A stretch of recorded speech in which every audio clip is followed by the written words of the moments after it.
Friends, power star Pawan Kalyan అభిమానులు మొదటిసారి ఈ ఛానల్ను చూస్తున్నట్లయితే ఈ ఛానల్ను సబ్స్క్రైబ్ చేసుకోవాలని కోరుకుంటున్నాను. అలాగే ఈ వీడియో మీకు నచ్చినట్లయితే లైక్ చేయండి, షేర్ చేయండి, కామెంట్ చేయండి, ఈ వీడియోను హైప్ చేయండి. Power star Pawan Kalyan OG చిత్రం నిన్న పాజిటివ్ టాక్తో మొదలై అద్భుతమైన ఓపెనింగ్స్ని సొంతం చేసుకుంది. నైజాం, ఓవర్సీస్, కర్ణాటక, ఆంధ్రప్రదేశ్ ఇలా ప్రతి ప్రాంతంలోనూ ఈ చిత్రానికి పుష్ప 2, త్రిబుల్ ఆర్తో సమానంగా కొన్ని ఏరియాల్లో ఎక్కువ ఓపెనింగ్ రావడం అందరినీ ఆశ్చర్యానికి గురిచేసింది. ఎందుకంటే ఈ సినిమా మిగిలిన సినిమాలు లాగా భారీ బడ్జెట్తో బిగ్ డైరెక్టర్తో చేసిన సినిమా కాదు. ఒక మామూలు డైరెక్టర్తో చేసిన సినిమా. కేవలం పవన్ కళ్యాణ్ ఒక ప్రామిసింగ్ సినిమా చేశాడు అనే చిత్రానికి ఆడియన్స్లో ఇంతటి హైప్, క్రేజ్ ఏర్పడింది.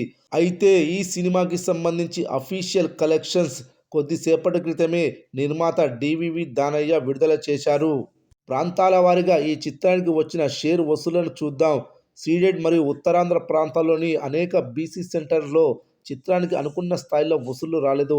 అనకాపల్లి వంటి సెంటర్స్లో హరిహర వీరమల్లు కంటే తక్కువ ఉండడం అందరినీ షాక్ గురిచేసింది. సీడెడ్ మరియు ఉత్తరాంధ్ర సెంటర్స్లలో పాటలు లేకపోతే ఇలాంటి కలెక్షన్స్ వస్తాయని అంటున్నారు. కానీ సిటీస్లో మాత్రం ఈ రెండు ప్రాంతాల్లో కూడా ఆల్ టైమ్ రికార్డ్స్ని నమోదు చేసుకున్నాయి.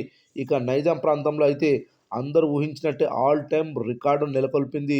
రిటర్న్ జీఎస్టీతో కలిపి ఈ చిత్రానికి మొత్తం మీద 27 కోట్ల రూపాయల షేర్ వసూళ్లు వచ్చాయి. అదేవిధంగా సీడెడ్లో 8,50,00,000 షేర్ వసూళ్లు వచ్చాయి. ఉత్తరాంధ్రలో 7,20,00,000 షేర్ వసూళ్లు వచ్చాయి. గుంటూరు జిల్లాలో 7 కోట్లు, తూర్పుగోదావరి జిల్లాలో 8,30,00,000 షేర్, వెస్ట్ గోదావరి జిల్లాలో 4,11,00,000 షేర్, కృష్ణా జిల్లాలో 4,80,00,000 షేర్ వసూళ్లు వచ్చాయి. ఓవరాల్గా రెండు తెలుగు రాష్ట్రాల్లో అన్ని ప్రాంతాలకు కలిపి 70 కోట్ల షేర్ వసూళ్లు వచ్చాయి.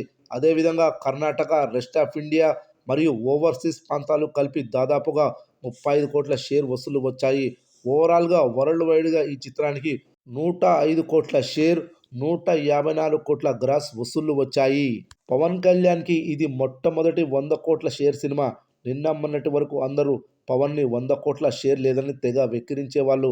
కానీ ఇప్పుడు మొదటి రోజే ఆ మార్కును అందుకొని ఏ స్టార్ హీరో కూడా సాధించని అరుదైన రికార్డును నెలకొల్పి సంచలనం నమోదు చేశాడు. రాబోయే రోజుల్లో ఈ చిత్రంతో ఇంకా ఎలాంటి రికార్డ్స్ నెలకొల్పుతాడో చూడాలి.